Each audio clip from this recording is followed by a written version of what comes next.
ស្ថិតនៅក្នុងអំឡុងរដូវច្រូតកាត់នេតិជនបទមួយ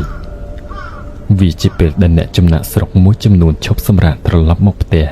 ដើម្បីជួយគ្រួសារប្រមូលផលមួយគ្រាវាក៏ជាហេតុដែលធ្វើឲ្យផ្លូវនៅក្នុងភូមិមានសភាពអ៊ូអរខុសពីធម្មតាតាមដងផ្លូវនាព្រលឹមព្រឹកញឹកញាប់សម្បូរឃើញតែកំឡោះក្រមុំផ្លាច់មុខកំពុងយូរកណ្ដៀវកន្ត្រកបាយចុះធ្វើដំណើរទៅកាន់ស្រែខាងកើតតាំងពីទឹកសន្សើមមិនទាន់រសាយអស់ជំនួសឲ្យការខ្ជិលច្រអូសម្នាក់បែរជាមានទឹកមុខរីករាយណាស់ដោយសារតែយូរបានត្រឡប់មកលេងស្រុកម្ដងតែប៉ុណ្ណោះព្រោះនៅទីនេះគេនិយមបញ្ជូនកូនប្រុសស្រីដែលទើបតែពេញវ័យឲ្យទៅធ្វើការនៅទីក្រុងឬទីប្រជុំជននានាឆ្ងាយពីតំបន់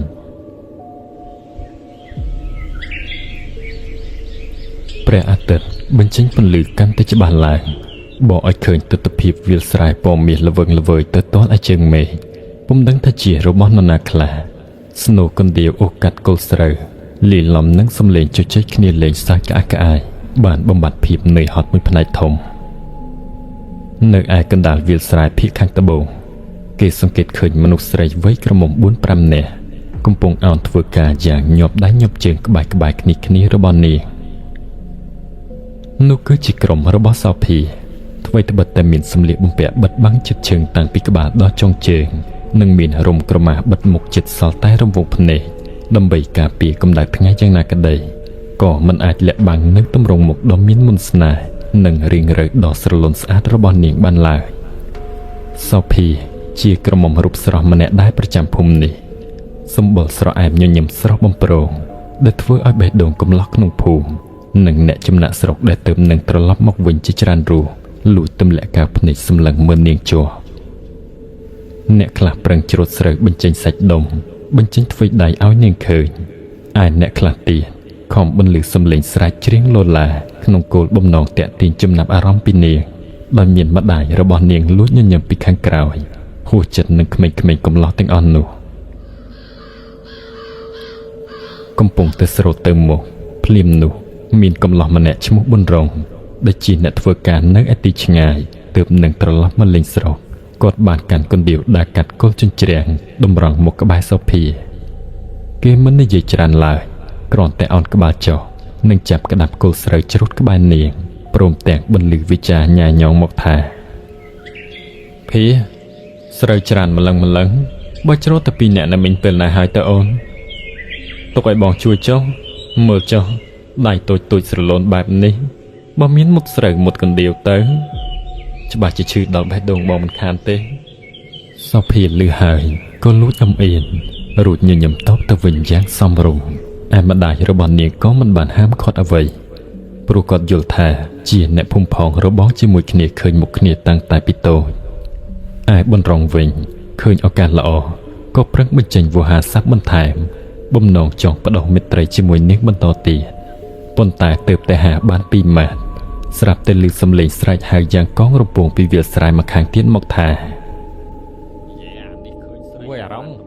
ស្រូវអញឈប់ពេញស្រែនេះមិនព្រមច្រូតវ៉ៃមិនចរត់ទៅណោះចឹងឆាប់មកវិញភ្លាមអញលេងជួយឥឡូវហ្នឹងហើយសំឡេងនោះគឺឮចេញពីក្រុមមិត្តភ័ក្តិនិងបងប្អូនរបស់គេដែលកំពុងឈរច្រត់ចង្កេះសាកចំអកពីចម្ងាយប៊ុនរងពេលឮបែបនេះក៏មុខក្រហមងាំងដោយក្តីអៀនខ្មាស់រួចក៏ងាកមករអ៊ូរតំប្រាប់ទៅសុភាទាំងសាយស្ងួតរួចរត់ត្រយត្រឡប់ទៅស្រែរបស់ខ្លួនវិញបន្សល់ទុកឲ្យសុភានិងម្ដាយសាយជោគពោះនឹងសកម្មភាពរបស់គេ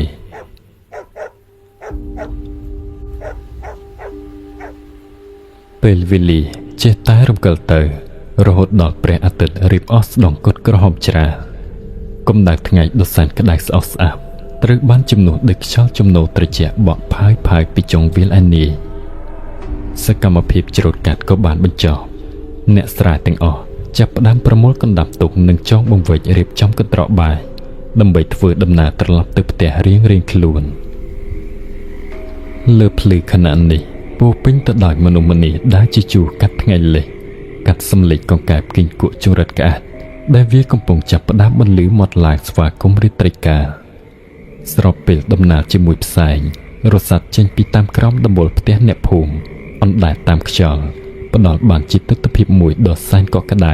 បន្ទាប់ពីឆ្លងកាត់ការនឿយហត់ពេញមួយថ្ងៃ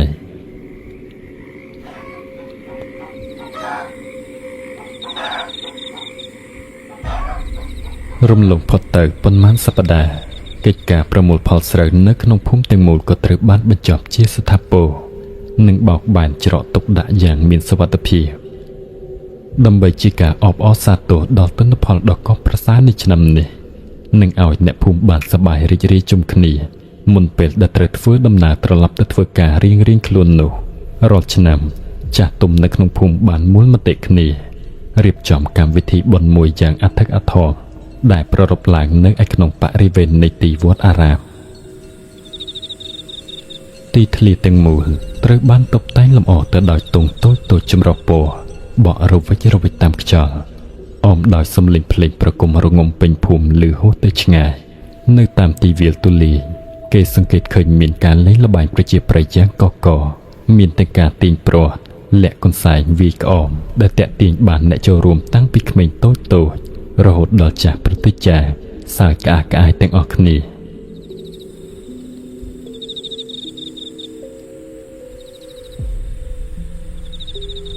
លុះដល់ពេលប្រលប់ស្រាងអំពូលភ្លើងតូចដែលគេចងរៀបរំនៅតាមដើមពោធិ៍កាលពីថ្ងៃត្រូវបានបើកបំភ្លឺឡើងបង្កើតបានជាបរិយាកាសកាន់តែរស់រវើកមានជីវិតវាពិតមិនសូវមាននរណាដេកនៅផ្ទះនោះទេយ៉ាងហោចណាស់ក៏មកអើតមើលភាពអ៊ូអរនឹងគេបន្តិចដែរចំណោមនោះក៏មានសុភីរួមទាំងមិត្តភក្តិស្រីរបស់នាង 4-5 នាក់ទៀតបានផ្លាស់ប្ដូរសម្លៀកបំពាក់ស្អាតដើរបណ្ដាគ្នាមកមើលគេឯងនាតាមទីលក់នំចំណីនិងកន្លែងលេងល្បែងផ្សេងកំពុងតែដើរជជែកគ្នាសុកស្រាប់តែឮសំឡេងហូរកញ្ជ្រៀវយ៉ាងកងរំពងបានបន្លឺឡើងពីបរិវេណវាលក្រាលដីខ្សាច់ក្បែរវិហារដោយក្តីចង់ដឹងសោភាននឹងគ្នាក៏បានដឹកដៃគ្នាប្រជ្រៀតវងមនុស្សចូលទៅមើលទើបដឹងថានៅទីនោះគឺជាសង្វៀនវីប្រដាល់ដណ្ដើមរង្វាន់ដែលរៀបចំឡើងយ៉ាងសាមញ្ញដោយគ្រាន់តែយកខ្សែពួរមកចងព័ទ្ធជារាង4ជ្រុងរុំព័ទ្ធបរិវេណប្រកួតតែប៉ុណ្ណោះនៅចំកណ្ដាលគេឃើញមានកំឡោះសាច់មាំពីរនាក់កំពុងវាយបដូរកណ្ដាប់ដៃគ្នាយ៉ាងស្វិតស្វាញក្នុងនោះម្នាក់គឺជាបន្រុងដែលដោះអាវបញ្ចេញសាច់ដុំប្រឡាក់ទៅដោយញើសស្រាបញ្ចេញស្នៀតគុណយ៉ាងឃ្លាវខ្លាក្រុមរបស់សភាបានរុលចូលទៅឈប់មើលគៀកនឹងខ្សែសង្វៀននោះបំផុតដើម្បីមើលឲ្យបានច្បាស់ការប្រកួតបានឈានចូលដល់ទឹកចុងក្រោយអ្នកទាំងពីរកាន់តែសម្រុកវាយគ្នាដោយមិនសំចៃកម្លាំងក្នុងចង្វាក់មួយដែលគូប្រកួតបានស្ទុះចូលមកមាត់ផ្ទៃមុខបន្រុងក៏បានគេចផុតរួចក៏ទាញទម្ងន់ខ្លួនបង្វិលមួយជុំបំណងវាយកែងបកត្រឡប់ទៅក្រោយសងវិញដោយប្រើកម្លាំងអស់មួយទំហឹងប៉ុន្តែដោយសារតែការវាយខុសគោលដៅនិងកម្លាំងខ្លាំងពេកធ្វើឲ្យគេទប់ជំហរលេងជាប់រាងកាយរបស់គេក៏ជ្រុលស្ទុះដួលទៅរកវងមនុស្សដែលកំពុងឈរនៅក្បែរខ្សែសង្វៀននោះរឿងមួយក៏បានកើតឡើងសំឡេងទម្ងន់ដៃដ៏ធ្ងន់របស់បន្រុងដែលក្រវីខុសបច្ចេកទេសនោះបានហោះទៅប៉ះចំនឹងផ្ទៃមុខរបស់នារីម្នាក់ដែលកំពុងឈរយ៉ាងពេញទំហឹងសំឡេងមិត្តភក្តិរបស់នាងស្រែកឡើងយ៉ាងស្លន់ស្លោស្របពេលដែលរាងកាយដ៏ស្រលូនរបស់សុភីបានដួលខ្ពស់ទៅលើដីសន្លប់បាត់មាត់បាត់កភ្លាមនៅនឹងកន្លែងដោយមិនទាន់ទាំងបានស្រែកអីមួយម៉ាត់ផងសភាពការដ៏រីករាយស្រាប់តែប្រែទៅជាវឹកវរនិងភ្ញាក់ផ្អើលយ៉ាងខ្លាំងមនុស្សម្នាបានរត់ចូលមកចំរមើលទីបត្រាឯបន្រុងពេលដឹងថាខ្លួនឯងវាខុសចំមនុស្សស្រីជាពិសេសគឺជានារីដែលខ្លួនលួចប៉ងមានចិត្តទៀតនោះគេក៏ភ័យមុខស្លេកដូចជាខ្មោចលងទឹកមុននឹងស្ទុះទៅត្រកងបីសុភាឡើងដោយដៃទាំងពីរញាស់ទៅត្រេះរួចស្រែកហៅអ្នកភូមិឲ្យជួយគ្នានាំនាងទៅផ្ទះមកដល់ផ្ទះសុភាអ្នកមីងជាម្ដាយកំពុងអង្គុយហូបស្លានៅលើគ្រែឃើញគេសែងកូនស្រីខ្លួនជុលមកទាំងសន្លប់ស្ដុកស្ដឹងបែបនេះក៏ភ័យស្លន់ស្លោរត់ងើបចោលកន្ត្រោះមកទទួលកូនទាំងមាត់សួរទៅគេថាកូនខ្ញុំកើតអីនរណាធ្វើអីនាងនឹងអ្នកមីងស្រែកសួរទាំងបារម្ភខណៈដែលគេដាក់សុភីឲ្យដេកនៅលើគ្រែបុនរងប្រញាប់លើកដៃសំពះទាំងញើសនៅជោគខ្លួននៅឡើយហើយនិយាយថាអ្នកមីងខ្ញុំសុំទោសអ្នកមីង ខ្ញុំពិតជាមិនបានតាំងចិត្តទេខ្ញុំកំពុងតែវាយប្រដាល់ស្រាប់តែវាចំមុខអូនភាដែលកំពុងឈរមើលនៅក្បែរនោះទៅវិញម្ដាយសុភាឮដូច្នេះទោះក្នុងចិត្តមានការផិតភ័យតែគាត់ក៏ឆ្លើយតបទៅវិញដោយយោគយល់ថាមិនអីទេរួចគាត់ក៏ឆាប់ទៅដាំទឹកស្ងោរពងមាន់និងបករុំក្រមាស្អំឲ្យសុភាដោយសារតែភ្នែករបស់នាងខៀវចំមួយចំហៀងបាត់ទៅហើយមួយសន្ទុះក្រោយមកភ្នែករបស់សុភាក៏ចាប់ផ្ដើមព្រិចបើកឡើងសន្សឹមដៃនាងលើកឡើងស្ទាបបរិវេណភ្នែកដែលកំពុងតែខៀវចំបន្តិចបន្តួចនោះស្របពេលដែលមាត់ក៏បន្លឺសំឡេងតិចថាឈឺណាស់ឃើញសុភាដឹងខ្លួនភ្លាមប៊ុនរងក៏ប្រញាប់ស្ទុះខិតចូលទៅជិតក្រែទាំងអន្តរសាដោយពាក្យសម្ដីបារម្ភតែសុភាបានងាកមកសម្លឹងមុខគាត់វិញដោយកែវភ្នែកក្រហមងាងនាងមិនមាត់ក៏អ្វីច្រើនទេតែដៃក៏បានស្ទាបទាញផ្តិលទឹកនៅក្បែរខ្លួនមួយវីក្បាលរបស់ប៊ុនរងមួយទំហឹងរួចស្រែកដេញគាត់ទាំងក្តីមួម៉ៅថាចេញទៅឲ្យឆ្ងាយពីមុខខ្ញុំឥឡូវនេះប៊ុនរងមិនតវ៉ាសូម្បីមួយម៉ាត់គេរហ័សលើកដៃសំពះសុភានិងម្ដាយរបស់នាងរួចថយក្រោយចេញទៅក្រៅជាមួយគ្នារបស់ខ្លួនដោយមាត់នៅតែបន្តពោលពាក្យសុំទោសអ្នកមីងសុំទោសសុភាជាប់រហូតទាល់តែផុតពីមាត់ទ្វាររបស់ផ្ទះ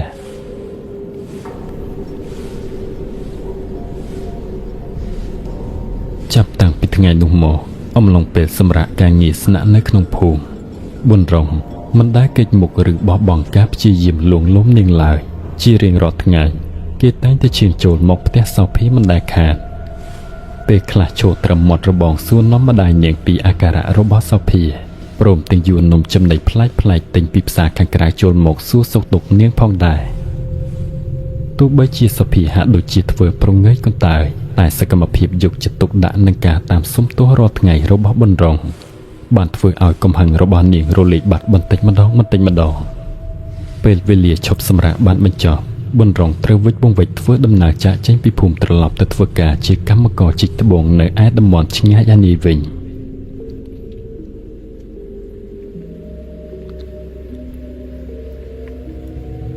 រំលងផុតទៅជាច្រើនខែក្បែរមួយឆ្នាំ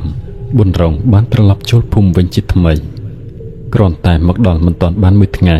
គាត់ក៏ប្រញាប់ប្រញាល់ឈៀងចូលទៅសួរសុខទុក្ខសុភានិងម្ដាយដូចសពមួយដងប៉ុន្តែពេលបោះជំហានចូលទៅដល់ទីធ្លាផ្ទះក្រោយពីជជែកនិងសួរនាំសុភារួចក៏ទទួលដំណឹងថាម្ដាយរបស់សុភា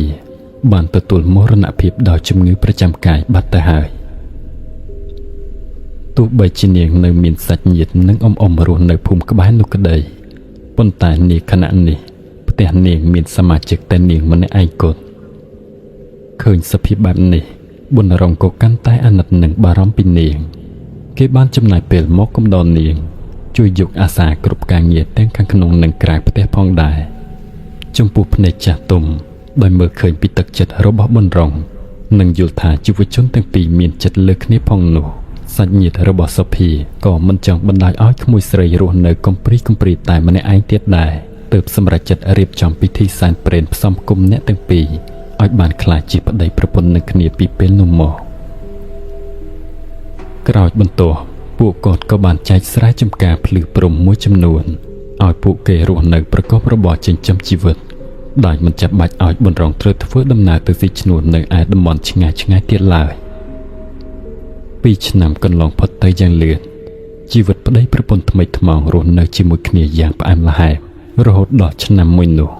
សុភាក៏បានតាំងទម្ងន់មានផ្ទៃពោះជាលើកដំបូងក្តីអំណរមានមិនទាន់បានប៉ុន្មានផងបញ្ហាក៏ចាប់ផ្ដើមវាយលុបផ្លែនៅក្នុងពេលដែលកូនក្នុងពោះចាប់ផ្ដើមកកំណើតរដូវកាលធ្វើស្រែឆ្នាំនោះបែរជាជួបគ្រោះខ្វះទឹកធ្វើឲ្យស្រូវស្វិតងាប់ក្រៀមខាតបង់ទិន្នផលអស់ស្ទើរតែទាំងភូមិកម្លាំងញើសឈាមដែលខំចំណាយនិងប្រាក់កាសដែលសន្សំទុកវាបានហួតហែងដកហូតយកទៅទប់ទល់ចំណាយអស់រលីងដែលជាហេតុនាំបណ្ដាលឲ្យជីវភាពគ្រួសារតូចមួយនេះធ្លាក់ចូលទៅក្នុងភាពខ្វះខាតនិងលំបាកយ៉ាងខ្លាំងនៅពេលរសៀលមួយនៅឯលើភ្លឺស្រែដែលប្រេះក្រហាញគ្មានជីវជាតិប៊ុនរងកំពុងអង្គុយផ្ទាល់ដីក្បែរសុភាគេលុកដៃទៅអង្អែលពោះរបស់នាងថ្នម រួចងាកមុខសម្លឹងមើលនាងបន្តិចមុននឹងដាច់ចិត្តនិយាយឡើងថាភីមើលទៅពួកយើងមិនអាចបន្តអាជីពនេះទៀតបានទេអូនបើនៅតែបន្តនៅទីនេះទៀតច្បាស់ជាដាច់ពោះស្លាប់មិនខានអូនរៀបចំកៅអៅទៅរស់នៅឯផ្ទះម៉ែមួយរយៈសិនទៅណាចំណែកបងនឹងទៅធ្វើជាកម្មករនៅកន្លែងចាស់វិញដើម្បីសន្សំប្រាក់ទុកសម្រាប់កូនរបស់យើងសូភីស្ដាប់ហើយនាងសម្លឹងមើលទៅមុខប្តីទាំងក្តីអាឡោះអាឡៃប៉ុន្តែនាងក៏ដឹងច្បាស់ថាពួកគេគ្មានជំរឿអ្វីផ្សេងទៀតក្រៅពីនេះឡើយនាងបានត្រឹមតែងក់ក្បាលយល់ព្រមទាំងអួលដាំកអោបក្រសោបគ្នាទទួលយកការសម្រេចចិត្តមួយនេះព្រឹកព្រលឹមស្រាងផ្ទៃមេឃនៅតែមានអប្សរាស្រាលគ្រប់ដណ្ដប់នៅឯមុខទ្វាររបងផ្ទះរបស់ម្ដាយប៊ុនរងសូភីឈរអោបប្តីយ៉ាងណែនទឹកភ្នែកហូរស្រក់តក់សាមស្មាស់ប៊ុនរងមុននឹងឮសម្ដីនិយាយលានឹងផ្ដាំមកថាថែខ្លួនណាអូនបងនឹងឆាប់ត្រឡប់មកវិញទេមួយខែក្រោយបងប្រកាសជាមានប្រាក់ផ្ញើមកមិនខាននិយាយរួចប៊ុនរងក៏ស្ទុះឡើងទៅអង្គុយលើរទេះសេះដែលកំពុងចាំនៅខាងមុខផ្ទះដើម្បីជិះបន្តទៅរករថយន្តនៅខាងក្រៅភូមិរទេះផ្ដើមបោះចេញទៅមុខយឺតប៊ុនរងងាកក្រោយក្រវីដៃលាប្រពន្ធទាំងក្រៀមក្រំបន្សល់ទុកឲ្យសូភីឈរសម្លឹងមើលនៅក្បែរលោកអ៊ំប្រុសស្រីរហូតដល់តែស្រមោលប្តីរសាត់បាត់ពីកន្ទុយភ្នែកនាងទៅ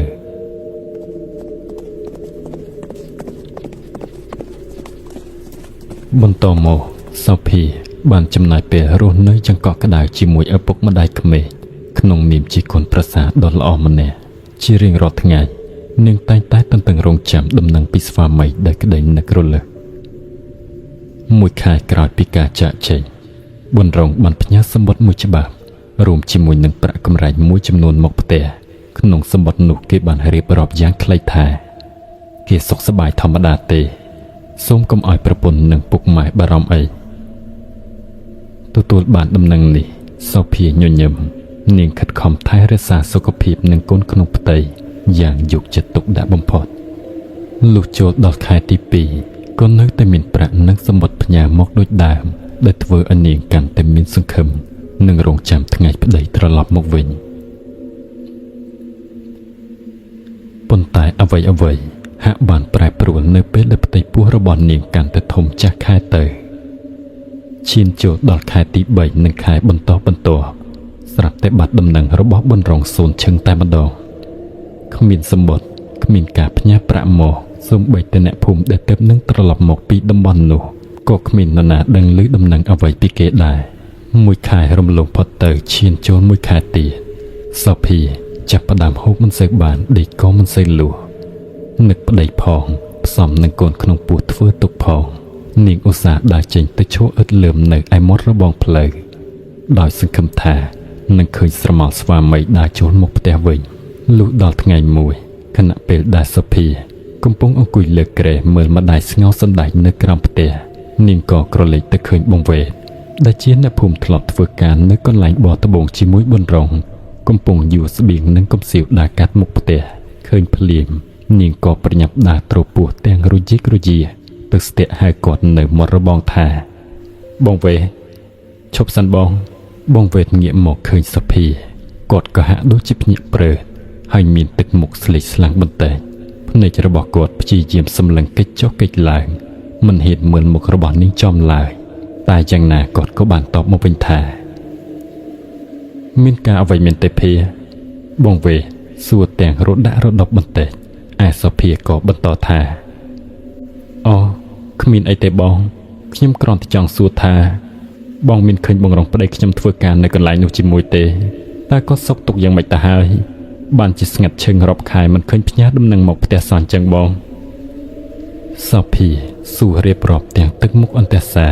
បងវ៉េតយកដៃឯក្បាលជើងរៀបចំប្រុងទៅឈានចេញរួចឆ្លើយកាត់យ៉ាងលឿនថាអូអារង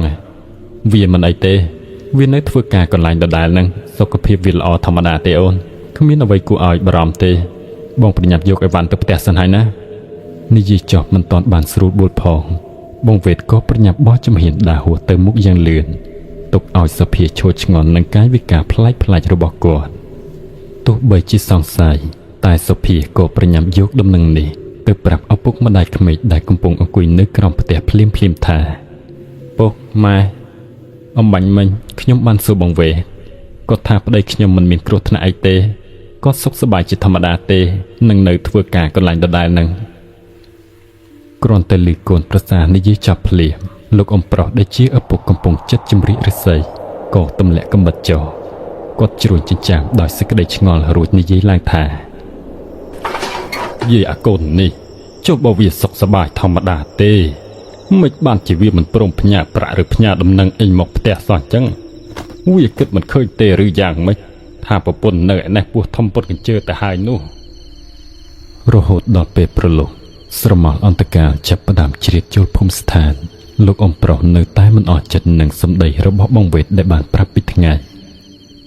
គាត់ដកដង្ហើមធំរួចទាញក្រមាមកបង់កមួយដើរចុះពីលើផ្ទះ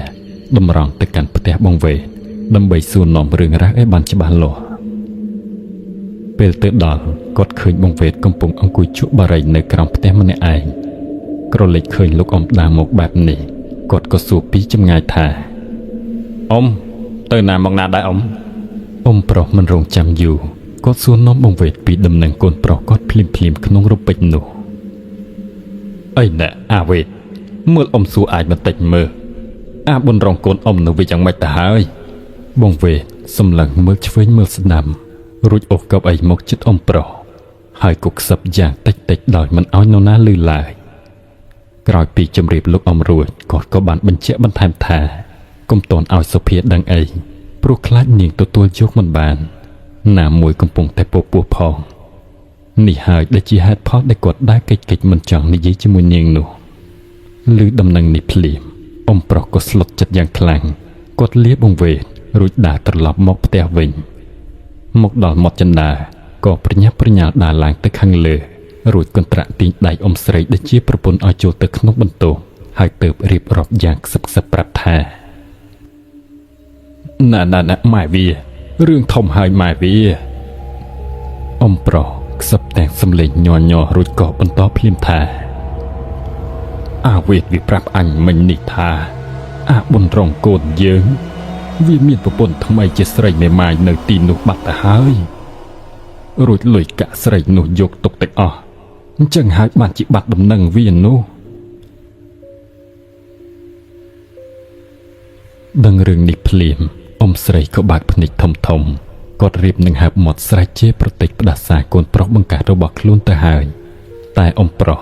រហ័សស្ទុះយកដៃមកទប់មាត់ប្រពន្ធរបស់គាត់តន់និងប្រញាប់ប្រាប់ថាកុំមាត់លឺពេកកុំឲ្យកភាវាដឹងអី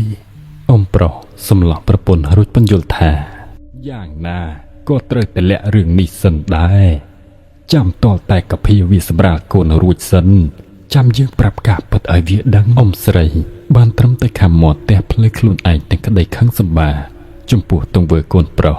និងអាណិតកូនប្រសាដែលមិនដឹងអីតទៅសោះក្រោយបន្ទាប់ផ្ទៃពោះរបស់សភាក៏កាន់តែធំចិត្តដល់ថ្ងៃសម្រាលរាងកាយរបស់នាងខ្សោយកម្លាំងឯផ្លូវចិត្តវិញក៏កាន់តែទន់ជ្រាយទៅដោយសារតែការនឹករលឹកនិងបារម្ភពីស្វាមីដែលបាត់ដំណឹងថ្ងៃមួយនាងទ្រាំលេងបានក៏ចូលទៅអង្គុយជិតឪពុកម្ដាយក្មេកទាំងពីរទាំងទឹកភ្នែករលឹងរលោងរួចក៏ពោលថាពុកម៉ែខ្ញុំមិនអស់ចិត្តសោះកូនចិត្តកើតទៅហើយតែបងរងនៅតែបាត់ឈឹងខ្ញុំចង់សុំពុកម៉ែធ្វើដំណើរទៅតាមរកគាត់នៅឯកន្លែងបោះត្បូងឃើញកូនប្រសាយំសោកបែបនេះអ៊ំទាំងពីរគឺពិតជាអាណិតណាស់តែពួកគាត់មិនអាចបណ្ដោយឲ្យនាងទៅបានឡើយអ៊ំស្រីបានចូលទៅអង្អែលក្នុងសភាថ្នមរួចលួងលំថាកុំទៅអីកូនផ្លូវឆ្ងាយណាស់ហើយកូនកំពុងតែពោះធំចិត្តសម្រាលបែបនេះផងវាគ្រោះថ្នាក់ណាស់ដឹងទេមិនចាំបាច់ទៅតាមរោគវាទេចាំពេលកូនសម្រាលម៉ែនឹងពុកនឹងរ៉ាប់រងចេញលុយកាក់នឹងមើលថែកូនមិនឲ្យខ្វះចន្លោះឡើយអ៊ំប្រុសក៏បានបន្ថែមថាមែនហើយមីអូនសម្រាលកូនរួចរឹងដៃរឹងជើងបន្តិចសិនទៅសឹមគិតគូរឿងទៅរកវាទៀតណាកុំតន់គិតច្រើនពេកអី ក្រោយស្ដាប់ការលួងលោមរបស់ឪពុកម្ដាយក្មេកសូភីមិនអាចប្រកែកបានឡើយនាងបានត្រឹមតែងក់ក្បាលយល់ព្រមតែក្នុងចិត្តនៅតែរអ៊ូរទាំទាមទាររោគចម្លើយសូភីដើរយឺតចេញពីទីធ្លាឆ្ពោះទៅកាន់មុខរបងផ្ទះនាងយកដៃទាំងពីរអោបក្រសាប់ពោះដ៏ធំរបស់នាងថ្នមទាំងទឹកមុខស្ងួតស្រពោនក្រៀមក្រំឯកៅភ្នែកដ៏សោកសៅរបស់នាងសម្លឹងឆ្ពោះទៅកាន់ផ្លូវលំឯទីឆ្ងាយជាទឹកដែលស្វាមីរបស់នាងធ្លាប់បានធ្វើដំណើរចាកចេញទៅនាងឈរនៅជាមួយក្តីរំពឹងយ៉ាងស្ងៀមស្ងាត់លុះចូលដល់ព្រឹកព្រលឹមមួយថ្ងៃរៀបរះលឹមសូភីបានរៀបចំសម្លៀកបំពាក់ពីរបីសម្រាប់រុំខ្ចប់នៅក្នុងកូនបង្វិចតូចមួយរួចលោបដើរចុះពីលើផ្ទះយ៉ាងស្រាលជាងបំផុតដើម្បីកុំឲ្យឪពុកម្ដាយក្មេកបានដឹងខ្លួនទាំងកែវភ្នែកពោពេញទៅដោយក្តីនឹករលឹកបនរងដែលជាប្តីនាងបានឈរសម្លឹងមើលទៅផ្ទះមួយផ្លេតមុននឹងបោះជំហានយ៉ាងលឿនតាមដែលអាចធ្វើទៅបានឆ្ពោះទៅកាន់ខាងក្រៅភូមិដើម្បីស្វែងរករថយន្តមធ្យោបាយធ្វើដំណើរឆ្លងកាត់តំបន់ឆ្ងាយវាពិតមិនមែនជារឿងងាយស្រួលឡើយសូភីរកបានរថយន្តកញ្ចាស់មួយគ្រឿងដែលតួឡានខាងក្រោយលាយឡំទៅដោយឈើសង់ជាទ្រុងនិងដំបូលប្រោះតង់ក្រណាត់ពណ៌ត្នោតក្រមៅនៅខាងក្នុងចង្អៀតណានតាន់តាប់ទៅដោយមនុស្សម្នាកន្ត្រកទំនិញនិងសំឡេងមន្ទាស្រែកជែកចាយអាស្រ័យបកខាងលើផ្លូវដីហុយរលះធ្វើឲ្យរថយន្តលោតចុះលោតឡើងឥតឈប់ឈរសូភីអង្គុយអោបបង្វេចនិងយកដៃម្ខាងទ្រពោះដ៏ធំរបស់នាងយ៉ាងប្រយ័ត្នប្រយែងរថយន្តបានបន្តធ្វើដំណើរតាំងពីថ្ងៃរៀបរះរហូតដល់ពេលរសៀលទើបមកដល់បេនចំណតក្បែរផ្សារមួយដែលជាតំបន់ប្រមូលផ្ដុំទៅដោយអ្នកឡើងចុះទៅមកតែកងឡានបានទម្លាក់នាងចុះនៅទីនោះទុកឲ្យស្ត្រីមានផ្ទៃពោះម្នាក់នេះឈររាកណ្ដាលវងមនុស្សប្លែកមុខជាច្រើនដែលកំពុងធ្វើដំណើរការមិនបង្អង់យូរសូភីបានដើរតិចចូលទៅសួរនាំអ្នកលក់ដូរអ្នកជញ្ជូនអីវ៉ាន់ក្បែរនោះដើម្បីរកផ្លូវទៅកាន់កន្លែងបរត្បូងប៉ុន្តែគេបានប្រាប់មកថាកន្លែងបែបនោះមានច្រើនណាស់មិនដឹងថានាងចង់ស្វែងរកមួយណាដែរទេរួចគេក៏ប្រាប់ដែរថាទីនោះគេហាមមិនឲ្យស្ត្រីដែលមានផ្ទៃពោះចូលនោះឡើយស្ដាប់ហើយនាងក៏ឈរគិតមួយផ្លែតមនុស្សម្នាទាំងនោះក៏បន្តលីសែងអីវ៉ាន់របស់គេវិញមិនទំនេរជជែកជាមួយនាងយូរទេនាងមិនដឹងថាទៅខាងណាទៀតទេសូភីចេះតែដើរយឺតតាមដងផ្លូវសង្ឃឹមថានឹងសួរនាំអ្នកដំណើរផ្សេងទៀតនៅឯខាងមុខបន្តក្រោយរំលងទៅទៀតថ្ងៃក៏កាន់តែធ្លាក់ទីរហូតលិចបាត់ទៅពោះក៏កាន់តែធ្ងន់កម្លាំងក៏កាន់តែខ្សោយសូភីបានលុកដៃទៅទាញកូនកន្សែងតូចមួយដែលនៅជាប់នឹងចង្កេះក្នុងនោះមានរំចិញ្ចៀនមាសមួយវងតូចដែលជាទ្រព្យចុងក្រោយនាងបំរុងទុកសម្រាប់លក់យកប្រាក់កម្រៃហូបចុកនៅតាមផ្លូវកំពុងតែដើរបណ្ដើរដោយក្តីហេវហត់ម្រាមដៃរបស់នាងក៏ញ័រព្យាយាមលាតកន្សែងនោះបណ្ដើរខណៈរលាចេញមកស្រាប់តែពេលនោះចិញ្ចៀនបានជ្រុះចេញពីកន្សែងធ្លាក់ទៅលើផ្លូវរួចរមៀលរើងចាក់ចេញទៅសូភីប្រញាប់ស្ទុះក្តោបពោះឈានតាមជាប់ភ្នែកសម្លឹងមិនដាក់ខ្លាចថាវាបាត់ព្រោះវាជាទ្រព្យចុងក្រោយផងរួចនៅក្នុងគម្លាតពេលនោះឯងគ្រាន់តែនាងដើរទៅអោនចុះឈោងដៃមិនទាន់នឹងដល់ចិញ្ចៀនផងស្រាប់តែមានពន្លឺភ្លើងហ្វារថយន្តចាក់យ៉ាងខ្លាំងបាញ់ចំកែវភ្នែករបស់នាងទាំងពីររហូតស្រវាំងមើលអ្វីលែងឃើញ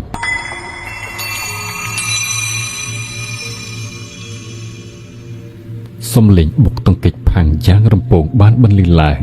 អមជាមួយនៅស្នូហ្វ្រាំងអូកូកាត់ដីយ៉ាងវែងអន្លាយចេញពីរថយន្តដឹកឈើធុនធ្ងន់ដ៏ធំមួយគ្រឿងគេឃើញឡាននោះបុកអូសអ្វីមួយទៅមុខជាច្រើនម៉ែត្រទើបអាចបញ្ចប់កង់របស់វាបាន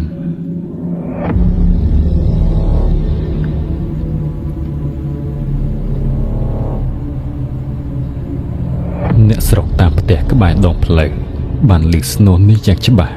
គ្រប់គ្នាដឹងច្បាស់ក្នុងចិត្តភ្លាមថាប្រកាសជាឡានបានបុកកិនត្រូវមនុស្សឬក៏សត្វអ្វីធំមួយច្បាស់ណាស់ទ្វារផ្ទះតូចធំត្រូវបានរបើកឡើងបណ្ដាក់គ្នាត្រឹមមួយស្របោះមនុស្សម្នាច្រើនកក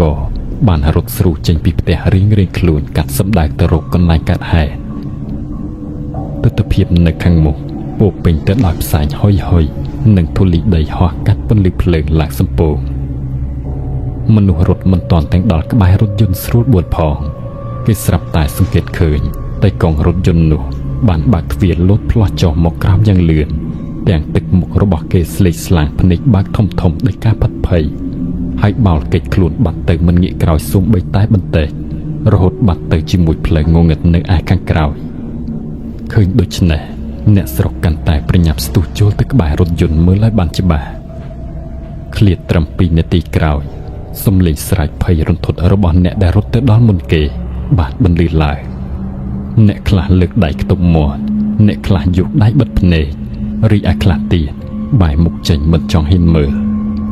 ក្បែរតួរថយន្តនោះឈាមក្រហមច្រាលបានហូរដាបច្រោកបន្តជ្រាបសាមដី